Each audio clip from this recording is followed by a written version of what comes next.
I transmigrated into a cliché tragic novel as the villainous supporting male character. But I can't change the plot. By the time I arrived in this world, the story had already reached its dramatic finale. I was the villainous stepbrother who ruined the protagonist's life, causing him to miss his college entrance exams. My two older sisters forced me to kneel in humiliation. Faith, the eldest, struck me hard with a stick, her voice icy as she declared, "You'll stay kneeling until you've bowed 1,000 times. Hope, the second sister, tossed a bottle of pesticide in front of me and sneered, "People like you don't deserve to live. Just drink it and be done." To their shock, I let out a cold laugh, grabbed the bottle, and downed its contents in one gulp. Their faces turned pale with horror. "Are you insane?" Hope's voice trembled as she stared at me.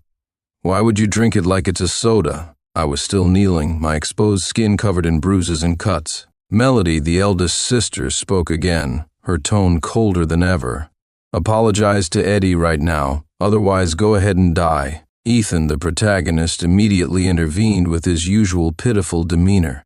"Faith, Hope, please don't hit him because of me. It's just the college entrance exam. I can retake it. If things get tough, I'll find a job." His words only fueled my sister's anger. It wasn't about the exams, it was about justice for Ethan. Grace, my second sister, drove her point home by kicking me in the stomach with her high heels. "Apologize to Eddie. Now." I looked at the pesticide bottle in my hand and scoffed internally. What a joke. A villainous NPC like me, cursed by my own sisters. Without hesitation, I opened the bottle again and chugged the rest of it. Grace screamed, her face draining of color. Even Melody, who was usually composed, lost her calm.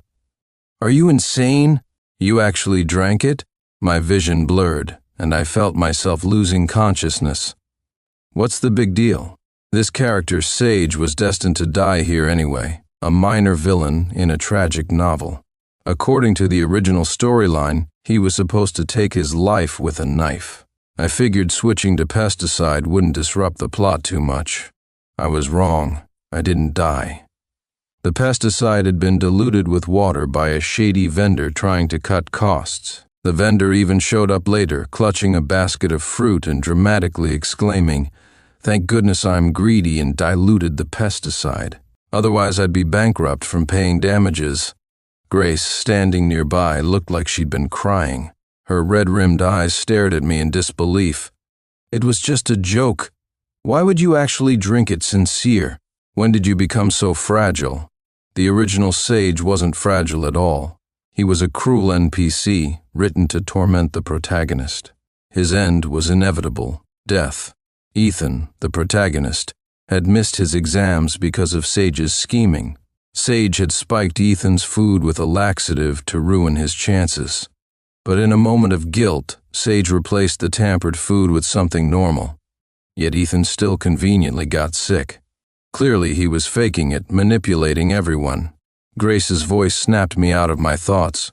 "Why aren't you saying anything?" She stepped closer, a flicker of concern in her eyes. In the original story, Sage had tormented Grace relentlessly as a child, earning her hatred. As adults, she targeted him in return. She was now a teacher at our school, where she frequently accused me of cheating, leading to countless punishments from Papa and Mama. I ignored her. My only focus now was finding a way to die. If Sage's fate was death, fulfilling it might let me return to my original life. "You'd better answer me." Grace grabbed my arm, trying to force a response. I shoved her away, hard enough that she fell to the ground. "Get out," Faith yelled as she entered the room, her face twisted in anger. She rushed over and slapped me hard. "How dare you push your sister?" Faith, the eldest, had always been distant and cold. It was only in recent years that she'd shown me even a sliver of kindness. But that too had vanished the moment Ethan entered our lives. The adopted son with the protagonist's halo had won over the entire family. "You've already ruined Eddie's life," Faith snapped. "And now you're pushing Grace? You'll never change." Her words reignited the original Sage's bitterness within me. He had once desperately sought her affection, making her breakfast, washing her clothes, shining her shoes. And yet, she repaid him with disdain, forcing him to kneel and endure beatings. I shoved her against the door with a loud bang. "Do you think you have the right to talk to me like that?" "Brother," Ethan's voice came from the doorway. He looked as pitiful as ever. How was this guy the protagonist? Annoyed, I walked over and slapped him across the face. "You're just an outsider," I said coldly. "Who gave you the right to speak here?" I didn't care about their reactions anymore. I had one goal: to die. I left the room and made my way to the rooftop of the 20-story building. Death would be certain. Closing my eyes, I prepared to jump. But just as I leaned forward, someone pulled me back with surprising strength. I fell to the ground, dazed. A girl stood before me, her small face dominated by large, luminous eyes filled with urgency. "Sincere, don't do this," she pleaded, her voice trembling with emotion. I stared at her, trying to place her face. Slowly, I remembered who she was. She was one of Sage's classmates named Victoria, so unnoticeable that she was practically invisible, even more so than an NPC in a game. In the original storyline, she only had one line, asking Sage to bring her breakfast. At this moment, Victoria was clutching my hand tightly, terrified that I might jump off the building again. She said, "The world is still so beautiful. We've just finished our college entrance exams, and university life is right around the corner. It will be so much fun, so you have to stay alive." I wanted to blurt out, "What does that have to do with me?" But something inside me stopped me. Instead, I found myself saying, "Okay." She beamed instantly. "That's good," she said. "Remember what I said. I heard you were sick today, and I'm glad I came to check on you. Otherwise, who knows what you might have done. Don't let what faith and hope say or do get to you. You're not only loved by them in this world." I nodded vaguely, perhaps understanding, perhaps not. She held my hand and led me step by step down the stairs. Then, she took me to a diner nearby and ordered a bowl of beef noodles for me, even adding double the beef. "Life is all about good food and fun," she said. "Isn't it wonderful to live like this?" As I held the steaming bowl of noodles about to respond, a figure suddenly rushed forward and slapped the bowl out of my hands. The scalding broth spilled all over my pants. I looked up and there was Melody's cold, emotionless face. "I knew you were faking drinking the pesticide," she sneered. "How convenient that it was diluted. Sincere, did you really think such a stunt would make Hope and me pity you? Let me tell you, it only makes me despise you more." Before I could react, Victoria shouted, "You can't bully Sincere." She stepped in front of me, shielding me from Melody. Looking down at the mess of beef and noodles on my pants, I gently pushed Victoria aside. Fixing my gaze on Melody, I picked up the remnants of the noodles and flung them right at her perfectly made-up face with a loud splat.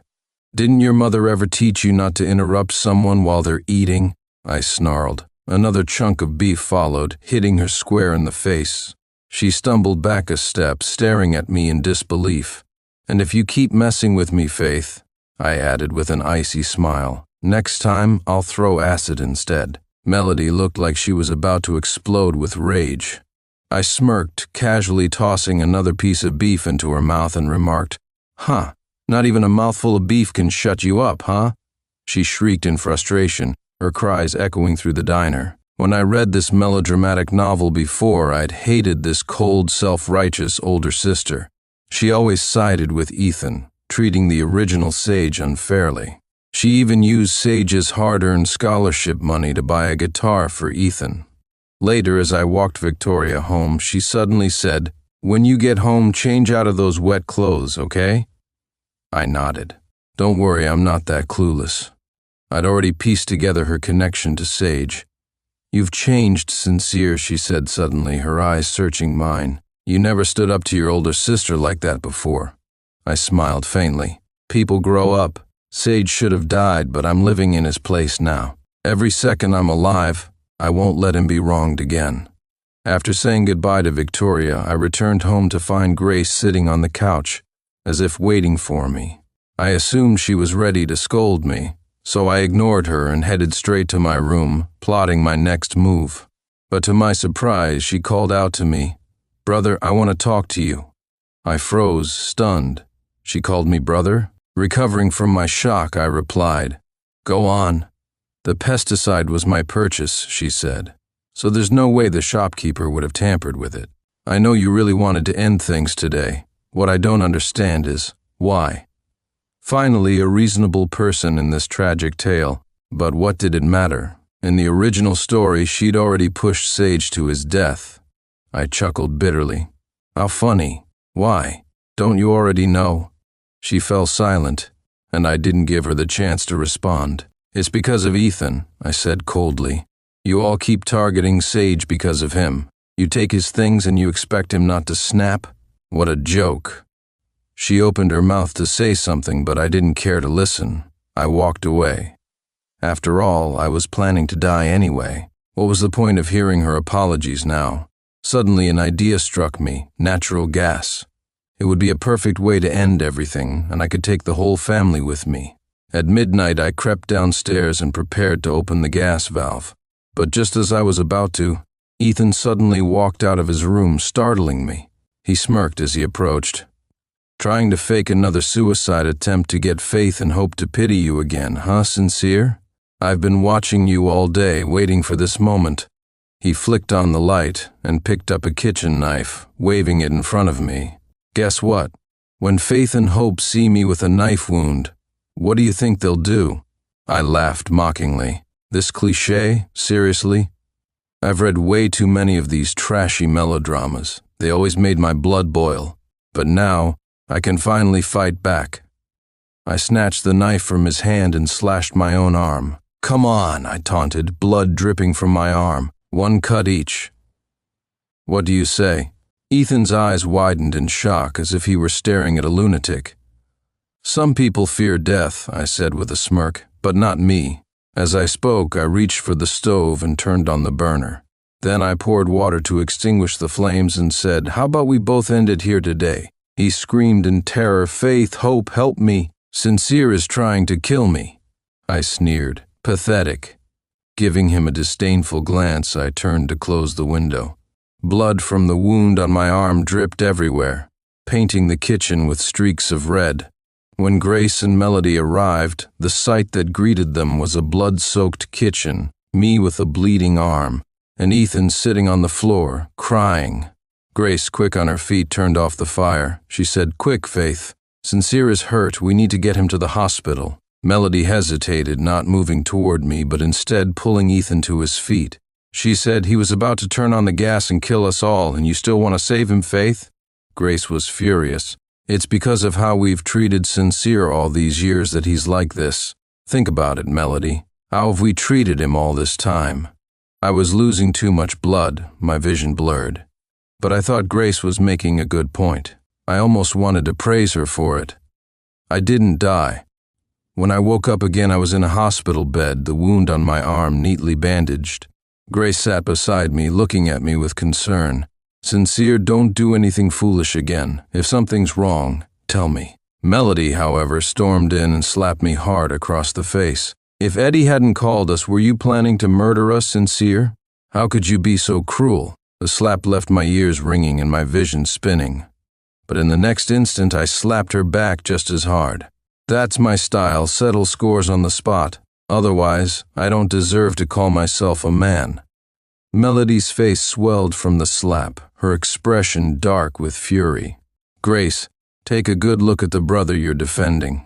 He even dares to hit his own sister." Grace's face was a mix of emotions as she looked at me. "Sincere, you've gone too far. I've always stood up for you, but you never change." I chuckled bitterly. "Did I ask you to defend me?" "Sincere." Grace raised her voice. "Grace," I shouted back, "are we competing over who can yell louder now? Bring it on." In my previous life, I was already on the verge of a breakdown from work stress and relentless pressure from my boss. Now I finally had the chance to snap. Grabbing the fruit knife nearby, I slashed it across my neck. "Let's see who's crazier this time, shall we?" Warm blood streamed down my neck, dripping onto the pristine white sheets, blooming into crimson flowers. Both of their faces turned pale with fear. "Call the doctor, quick!" Grace shouted in panic. Melody rushed over, pressing her hands against my neck to stop the bleeding, her voice trembling. Sincere, you're insane. Suddenly, a memory from the original story surfaced when Sage was a child. Back then, Grace and Melody genuinely seemed to like him. They took him out for fast food on weekends, taught him piano. He must have felt so happy then.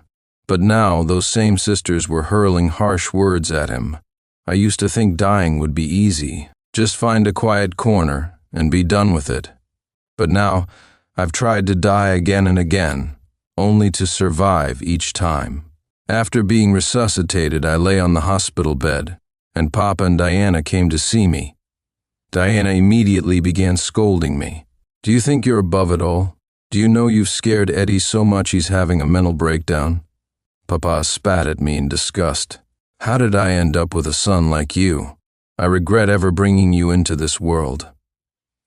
They seem to forget how they once treated Sage like he was their everything. Ever since they adopted Ethan, it was as if nothing else mattered. They gave him everything, showered him with affection. I felt a pang of injustice for Sage. His own sisters, his biological parents, all of them favored an outsider over him. I ripped the IV needle out of my hand and smashed the vase on the table. If you care so much about Ethan, then go to him. Why bother coming to see me? Papa and Diana froze, staring at me as if I were a madman. Without another word, they left. Grace and Melody came back in. Melody took one look at the mess in the room and gave me a look of disdain. Sincere, we may share the same blood, but you're not half as mature as Eddie. You're supposed to be an adult, yet you resort to self-harm to threaten us. Pathetic. Pathetic. That word. Sage must have heard it more than any other. Eventually, it drove him to his death. I couldn't help but feel sorry for him. He had a happy, wealthy family, yet the author wrote his story into despair. After Melody left, Grace stared at me for a long while. When we were kids, you used to tease me, and I found you so annoying. Now that we're grown, I thought you'd mature. I even hoped to use the bond we share as siblings to reach you. But you just keep threatening us with self-harm. If you really want to die, why not find a place where no one will find you? Why must we always be the ones to discover you? I laughed. All right, next time I'll make sure you don't find me. She was momentarily stunned, then walked out without another word. The look she gave me before leaving was filled with disappointment. As I prepared once again to end it all, Victoria appeared. Her eyes were red, tears threatening to spill. Didn't you promise me you wouldn't die? Didn't we agree to? Are you planning to go to college? My heart skipped a beat, a pang of sadness surging within me. But I knew all too well this wasn't my own emotion. Could it be a lingering feeling from Sage, the original soul of this body? I glanced at Victoria and spoke softly. Victoria, you're a wonderful girl with a bright future ahead of you. You don't need to waste your time on someone like me. I'm just a worthless failure who's bound to die sooner or later. She immediately retorted, You're not worthless. Tears streamed down her face as she shook her head. She handed me an envelope, a pink one with love letters scrawled on it in bold letters. Through choked sobs, she said, I've liked you for a very, very long time. I'm giving you this letter now because I'm afraid one day you'll leave me, and I won't get the chance to give it to you. For a moment, my heart trembled violently. Slowly, I opened the envelope. Inside was a letter. Sincere, I don't believe in gods, but meeting you made me believe. You are my God. Every time I see you, I'm captivated. As I finished reading the letter, tears involuntarily rolled down my cheeks. She suddenly embraced me and pleaded, Please don't die. For a fleeting moment, I wanted to promise her, but then I reminded myself, this wasn't truly my emotion. If I didn't die, could I ever return to my real life? I fell into deep thought. People are inherently selfish, and I had to think about myself. That night, as I was reading a book, my hand suddenly moved involuntarily and wrote something on the page before me. Please, end it for me. I froze. It was Sage's writing. He continued, No matter what, my fate is death. If I don't die, Victoria won't be able to start a new life. So please, end it in a place where she won't know. That way, you can return home and she can begin anew." He wrote a lot. That's when I realized he knew he was just an NPC in a story, destined to die eventually. Although I had changed his ending that day, the script of the story was unalterable. In truth, he had already died. What remained was merely the last fragment of his consciousness. If he didn't die, Victoria would always remember him. But if he died, the author would change her storyline, allowing her to move on and live a better life. That had been his agreement with the author. In the days that followed, Victoria stayed by my side. She took me to watch sunsets, saying that the world was filled with beautiful landscapes that could only be appreciated by those who chose to live. She also treated me to all kinds of delicious food, insisting that life was meant to be enjoyed through good meals. She truly wanted Sage to live, though she didn't know he was already gone. Grace and Melody hadn't visited me in a long time, as if they had given up on me completely. Then one day, Ethan came to see me. He looked at me disdainfully and sneered, "I knew you didn't have the guts to die. Everything you've done is just a pity act to make Faith and Hope feel sorry for you. It's all just a ploy, isn't it? Well, I can do that too, watch and see. Soon, I'll make sure you're completely kicked out of the family." I couldn't be bothered to respond. I simply closed my eyes, contemplating how to leave this world without Victoria finding out. That evening, Victoria had to go home to care for her mother. It was the perfect opportunity. Just as I was about to end my life, Grace walked into my hospital room. Her gaze was devoid of emotion. She simply said, "Tomorrow's your birthday. Faith and I have decided to throw you a birthday celebration. Let's put the past behind us, and from now on, live well." Hearing her words, I was genuinely surprised. I even felt a fleeting moment of happiness for Sage. But he would never know, never see the change in attitude from the two sisters he so respected. Ever since he wrote to me that day, he had vanished completely.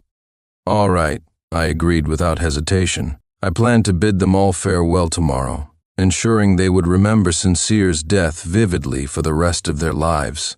The day of my birthday arrived. Victoria texted me early in the morning, "Happy birthday."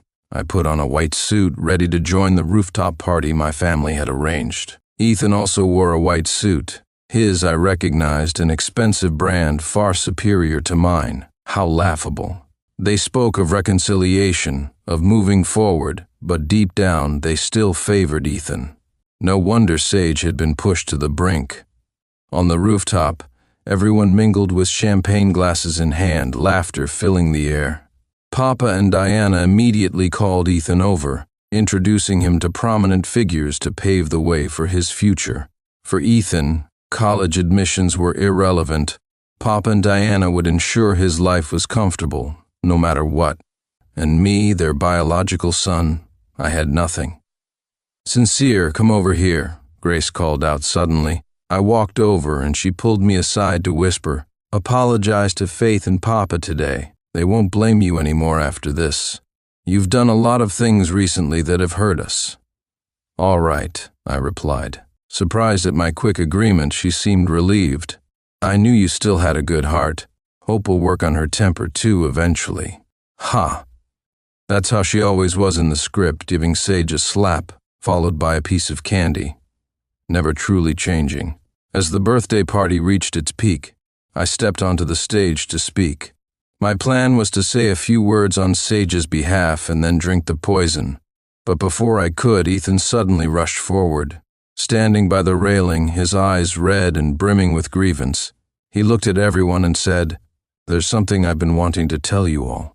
As he spoke, he turned his gaze toward Papa, Mama, and his two sisters. He said, "Papa, Mama, sisters, I'm adopted. I know I'll never measure up to Sincere. So in this family, I've always tried to stay quiet and keep to myself, thinking that way I wouldn't be bullied." Mama quickly interrupted. "Eddie, is Sincere bullying you?" Melody chimed in. "Eddie, if something's wrong, just tell us. If Sincere is really at fault, Big Sis will stand up for you." I stood on the stage watching him put on his act.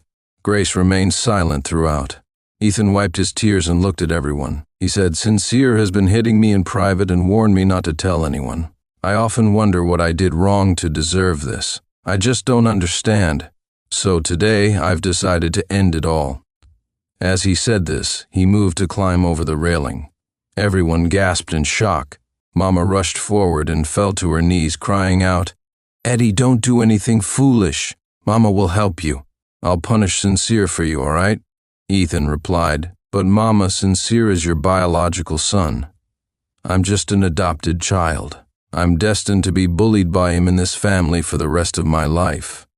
Mama said, "Then we'll kick Sincere out of the family. That way he won't be a threat to you anymore." Melody suddenly stepped forward, looking at him with pity. I found it utterly laughable. So this was Ethan's so-called ploy to gain sympathy. I stepped down from the stage and walked toward him. Grace finally spoke up, saying, "Faith, Papa, Mama, are you really going to believe Ethan based on his one-sided story? There's no evidence, and Sincere is your biological son. How can you listen to an outsider's words over his?" Ethan turned to her and said, "Grace, I know you've never liked me, but now, when Sincere is clearly in the wrong, are you really going to ignore the truth?" I couldn't stand hearing their pointless back and forth anymore. I strode over and grabbed Ethan's hand. "Come on," I said, "let's jump together." I started pulling him toward the edge. Ethan screamed in terror, and a grown man actually began to cry. Melody shrieked, "Are you insane, Sincere? Let go of Eddie." She glared at me in anger. Mama shouted, "Let go of my son, you beast." She was crying hysterically. Honestly, it's a miracle Sage managed to survive in this family for so long. I said, "Why cry? I'll go with him. Let's die together." I dragged Ethan closer to the edge. Ethan screamed, "No, no, please don't." Mama collapsed to her knees. Ethan was trembling so badly that he wet himself on the spot. I sneered, "Weren't you acting all tough just now? What happened? Wet your pants already?" I grabbed his shirt and pushed him further toward the edge. Half his body was now dangling in midair. He cried, "No, no, I'm begging you, don't push me." Tears streamed down his face as he pleaded relentlessly. An idea struck me. I smirked and said, "All right, I won't push you, but you need to tell everyone the truth now. Did I ever hit you?" I gave him a shove and barked, "Speak." I'll say it," he sobbed. "Sincere never hit me." As soon as he said this, Melody asked in confusion, "Eddie, then why did you say those things earlier?" Ethan stammered, Because I wanted you all to kick Sincere out of the family. I threatened, keep going. I should have known. I should have dragged him to the edge earlier." His urine dripped onto the ground as his voice quivered. He said, "I was just jealous that Sincere had everything. That's why I did this, to hurt everyone. It's all my fault." I pressed on, "And what about the past? What about the college entrance exam incident?" He hesitated before admitting, "That was all my doing too. I staged it myself. I wanted you all to hate Sincere." At that moment, everything became clear to everyone. Papa, Mama, and Grace widened their eyes in disbelief. Melody looked at him in disappointment and said, "Eddie, I always trusted you. How could you do this?" Papa and Mama said, "Eddie, we always thought you were a good kid." Grace nodded and added, "I told you all before, don't jump to conclusions without evidence." Ethan asked, "Can you let me go now?" He looked at me pitifully. I chuckled coldly and without warning gave him a shove. Then I climbed over the railing myself. Grace rushed toward me, crying out, "Don't do it. Sincere, listen to me. We misunderstood you before. It was our fault. Don't do anything reckless." Mama stared at me for a long time before saying, "Sincere, I'm sorry. Mama misjudged you all this time." I turned to look at Melody. Her eyes were red and her face was filled with guilt. "I'm sorry, little brother," she said.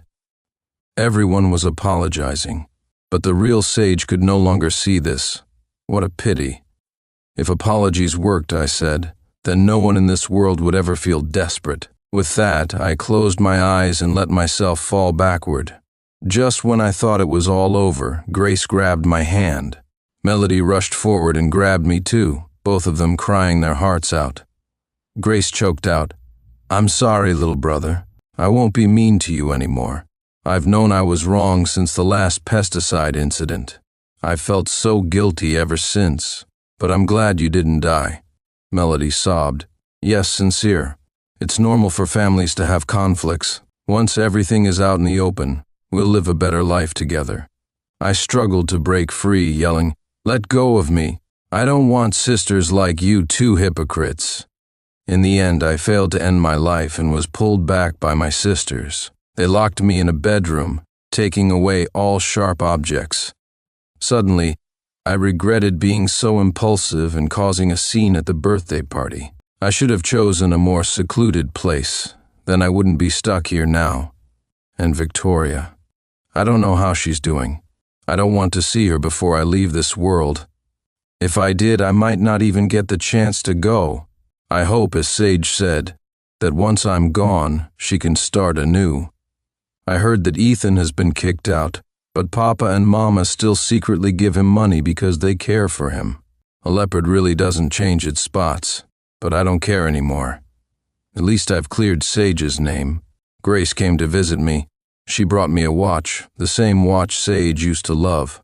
Before, she only ever bought things for Ethan. She said, "I'm sorry. I've thought about it for a long time, and I realize now I was wrong." She looked at me bitterly. "These years you've suffered because of me. Sincere, Faith, and I all misunderstood you." I didn't want to say a word. I threw the watch into the trash. Her expression froze as tears fell onto the back of my hand. She said, "Lately, I've been thinking about our childhood. Back then you always teased me. Was it because you actually liked having me as a sister?" I froze. According to the storyline, that was true. Sage had been fond of Grace because she was the only one who would listen to him seriously, and the only one who wouldn't snitch on him for playing video games. He liked her but didn't know how to express it, so he kept teasing her, thinking it would make her happy. "You're not answering, so I'll take that as a yes," Grace said, crying tears of joy.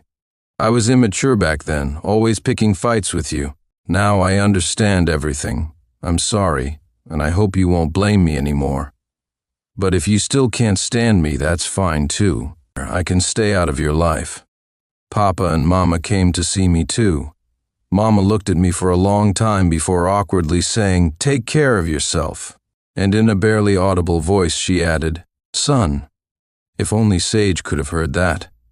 Melody was the last to visit. She cooked a meal for me herself and placed it in front of me.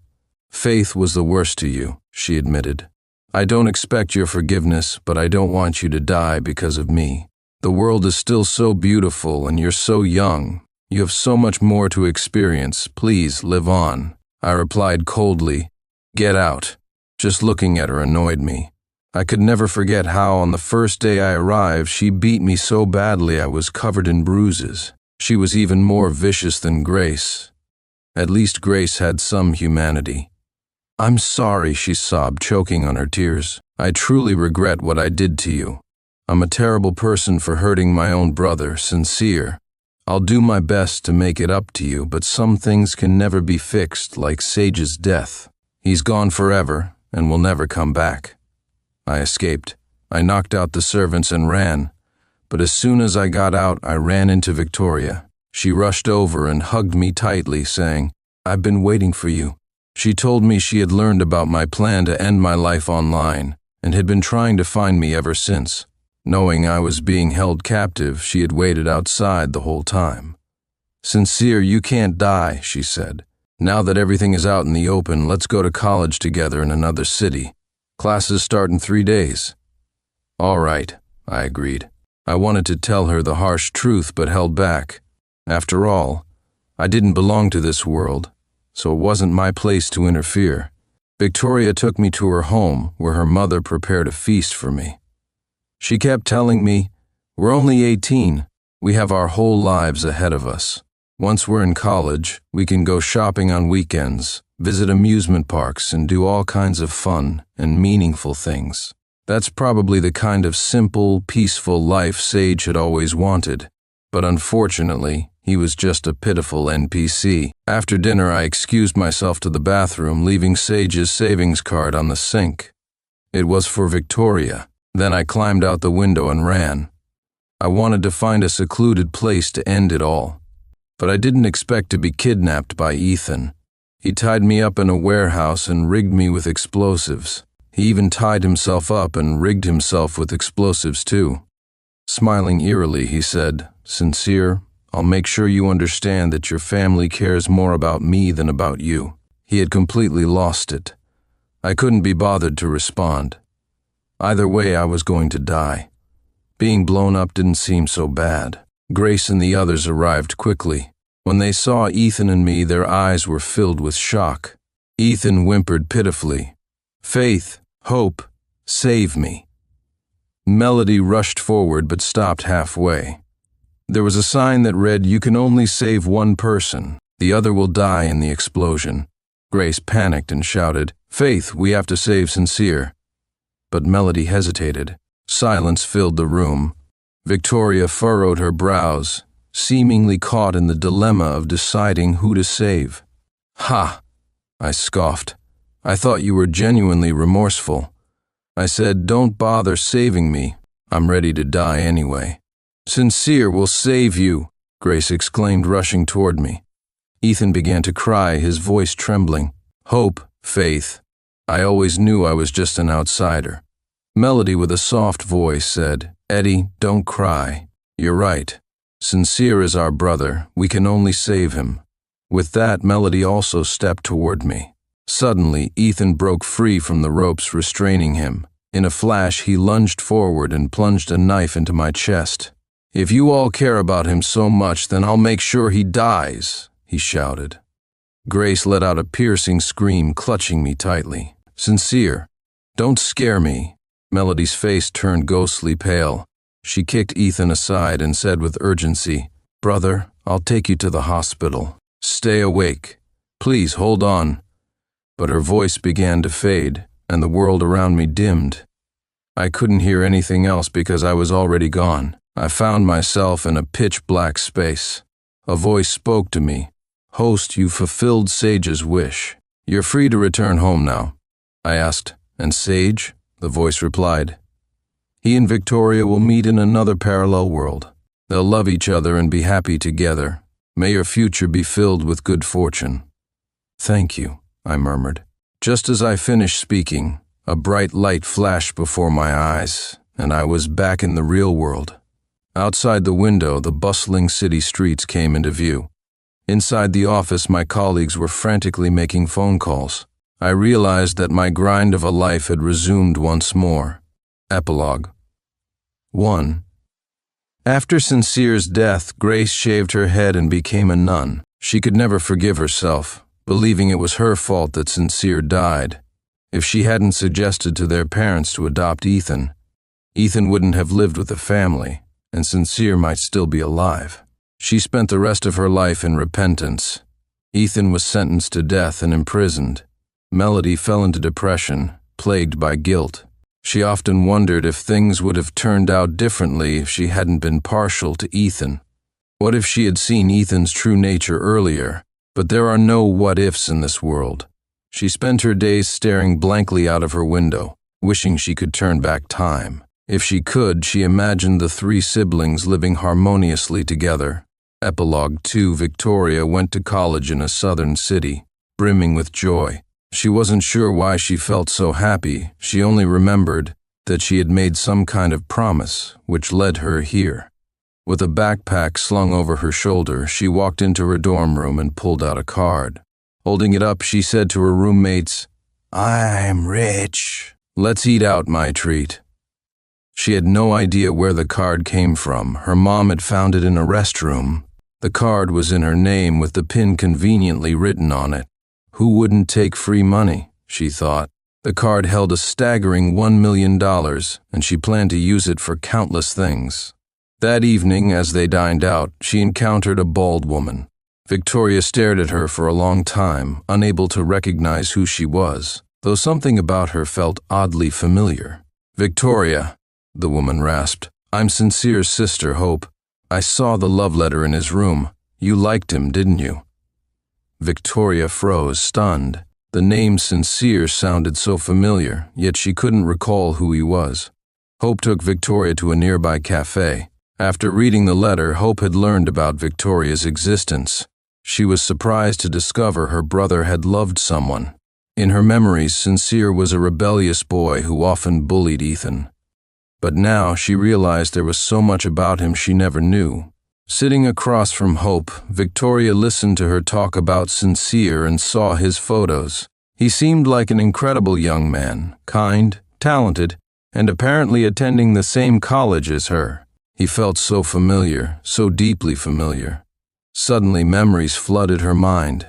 She remembered everything about Sincere. Sincere. He was the boy I loved most, she whispered.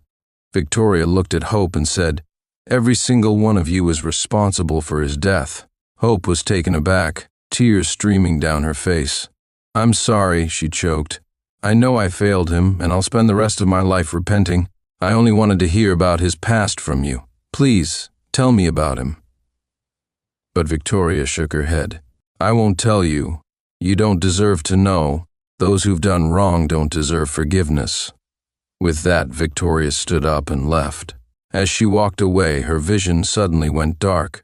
When she opened her eyes again, she was back at her high school. A voice echoed, "Welcome to the parallel world. Here, you and Sincere will have a new beginning."